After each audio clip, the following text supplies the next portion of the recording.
Hello, everyone. Good morning, good afternoon, good evening, depending on where you are around the globe. Today, we've got an interesting one, but just before we go into the news for today, I would like to thank you guys for actually supporting us to get this news across to yourself. And also, just in case you haven't subscribed to us, please do press the subscribe button and also the little bell that's just close to the subscribe button, and make sure to press the ring part of it so you can get our latest news as soon as they are uploaded. Please do give us a thumbs up as well, just to let us know that you actually appreciate what we are doing, the hard work we're doing to get this news across to yourself so you can be abreast of what is going on. So, what we've got for today: a woman alleges NCDC, Kano government neglected son-in-law to die of COVID-19. It's a very sad one today. This is what has gone down, and the good thing is we've got the recording when the woman actually tried to call the Abuja branch. Obviously, there was no NCDC branch, or is temporarily closed in Kano State. So the lady, the mother-in-law, had to call the Abuja branch so they can get through and see how they can get this man sorted, treated for the impending ailment. But unfortunately, the man died in the bid of doing that. So we've got the recording today. We're going to play the recording so you can hear and see what is happening in our country. But before we do that, let's just take a brief look at the woman and what she's alleged the government of Kano and the NCDC has done to her and her son-in-law. So let us go into the news. A 70-year-old woman who identified herself as Sadma Ahmed has accused the Nigerian Center for Disease Control, NCDC, and the Kano state government of neglecting her son-in-law to die of coronavirus. Mrs. Ahmed alleged that the late son-in-law, who showed symptoms similar to coronavirus, could not be attended to, even as she alerted appropriate authorities under being informed by her daughter that her husband's health, about her husband's health condition. The woman, in a recorded message released on social media Saturday, cried out over the possible safety of her daughter and children, who she noted are wife and children of the deceased. But the NCDC explained that at the moment its testing center in Kano was dysfunctional, explaining that work was going on the center with a view to improving its standard as well as safety of medical personnel deployed there.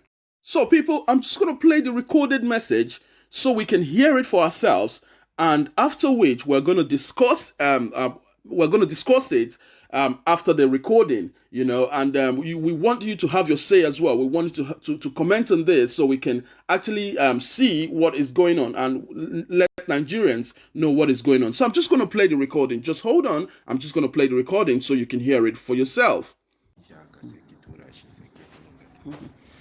Hello, good afternoon. I'm Salma Ahmed. I'm speaking from Abuja. I have a problem with the Kano government and NCDC in Kano.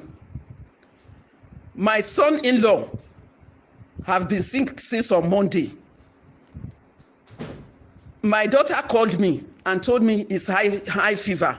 I told her high fever, and she told me it's typhoid. When she told me it's typhoid fever, I said, are you sure it's typhoid fever? Because this typhoid fever, somebody will say it's typhoid fever. From there, he will be coughing. From coughing, he will be sneezing. Are you sure? She said, yes, they have given him drugs and they are at home now. They are taking the drugs. I said, okay.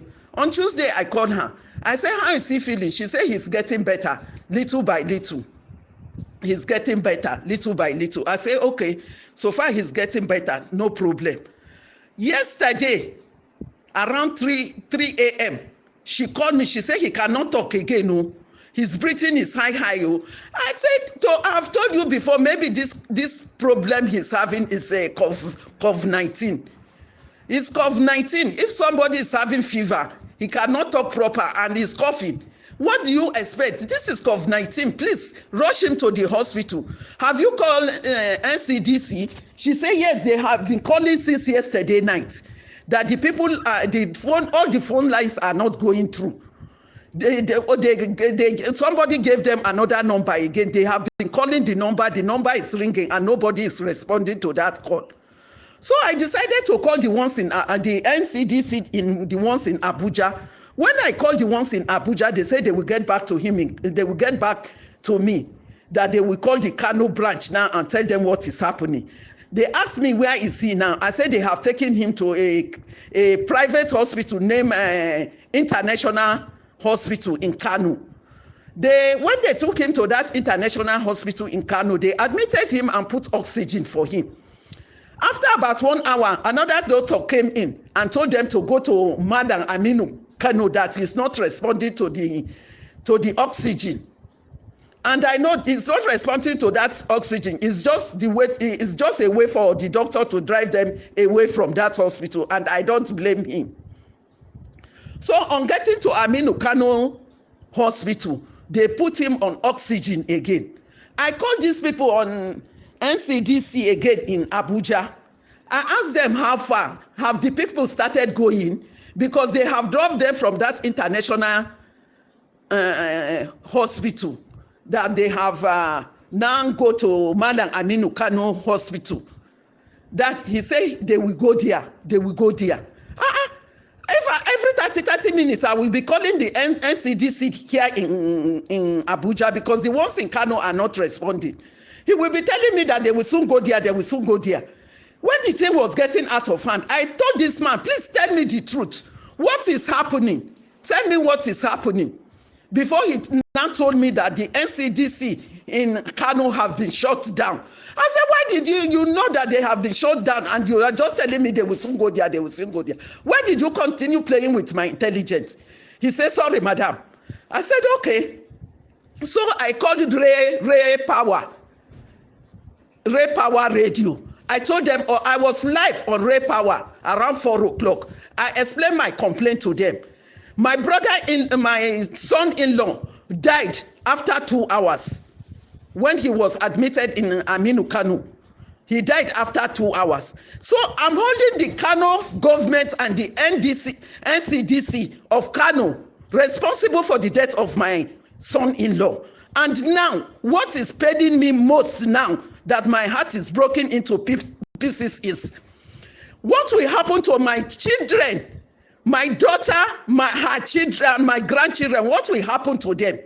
When there is no NCDC in Kano, what will happen to them? Please, I want people to come to my aid. I'm dying. I'm an old woman. I don't want my children and my grandchildren to die in Kano. There is no NCDC in Kano. Please, people should come to my aid. Oh, they should come to my aid. Oh, they should come and help me. I'm dying. They should not allow my children in Kano to die. Please, they should help me. NCDC in Abuja, please take note. See to what you can do. FCT minister, please help me. Oh, I'm shouting to everybody. Embelembe, if you hear this one, please help me. Anybody that know how he can help me, let him help me, so that they can go and test my children and the grandchildren. Please help me. That is all what I have to say. My heart is broken into pieces. I'm an old woman. My age is 70 years old. I'm old. Please help me. The general public, please help me. If there is anything anybody can do, he should help me. Thank you, everybody. So my people, you've heard the recording, and that's the news reaching us. It's so sad. You heard the woman when she actually tried to get across to the Abuja branch of NCDC, and they were posting her up and down, telling her that, oh, they would get across to the NCDC in Kano State. And meanwhile, they know that the Kano State NCDC is dysfunctional at the moment. You see, they were just telling the woman up and down because they could have solved the situation. Probably, if they knew that the Kano branch wasn't working, they would have transferred this man to Abuja immediately. But you see, the government wouldn't come out to say the real thing. And this is a problem that Nigerians have got with the government. The government tends to keep some information as classified, which ought not to be. If the Kano State NCDC is not functional, that is not a big deal. Come out to Nigeria, let them know so that help can come to the Kano State. You see, Mr. GANDUJE, the governor of Kano State, is a very close ally to Mr. President Buhari. And we don't know why is it that, when you have a government that is so tribalistic, this is what happens. Now, the young man has died for no good reason, for the lapses of the government. Now, the NCDC in Kano State is dysfunctional. They've alleged that they're trying to put it up to date to make sure that the workers that are deployed there are safe. Yes, but as at this time, this saga, this pandemic that has engulfed the whole world has been more than... that is why it is named COVID-19. You see, we ought to be doing everything possible to see that we can combat or contain the virus in different states of Nigeria. Because I don't understand how, again, the government had a lockdown for Lagos State, FCT, and Ogun State without a lockdown in a major city like Kano. It's unbelievable. The population of Kano, is it that the Kano people don't believe in the pandemic, or is it that the government of Kano, Mr. GANDUJE and co, do not believe that coronavirus actually kills? See what has happened. And again, it is alleged at some point people were dying up and down in Kano within a week, and GANDUJE came out to say that it wasn't within 24 hours, it was within a week. And that tells you that the state is in a serious problem. But these guys wouldn't come out to let us know that this is the state of the country. Now, how many people do we know are infected in Kano? It's just unbelievable what is happening. Look at this poor woman. This 70-year-old woman now has lost the son-in-law. And she's crying out that, my children, which is the children of the deceased, and the wife might have contracted this virus, and help needs to get to them. So that's why she's crying out. And we are crying out as Nigerians as well. This is becoming unbelieving that a whole Kano State does not have an NCDC centers. It's unbelievable. They need to have test centers and treatment centers, but they don't have anything of such. It's unbelievable what is happening in Kano State. We're crying out as a media outlet, please let the government hear this and sort something out in Kano State. And again, my people, just in case you haven't subscribed to us, please do press the subscribe button and also the notification bell. Do well to press the ring part of it so you can get the news as soon as we upload them. I want to hear your comment. We want to hear your comment. Please do comment on this. Let the government know, because the more comments we get, the more likes we get on this, it reaches out to the government for them to know that Nigerians need a change. Until I come your way again, my people, please do comment on this and do give us a thumbs up to let us know that you appreciate what we're doing. Thank you very much for listening. God bless you. Bye.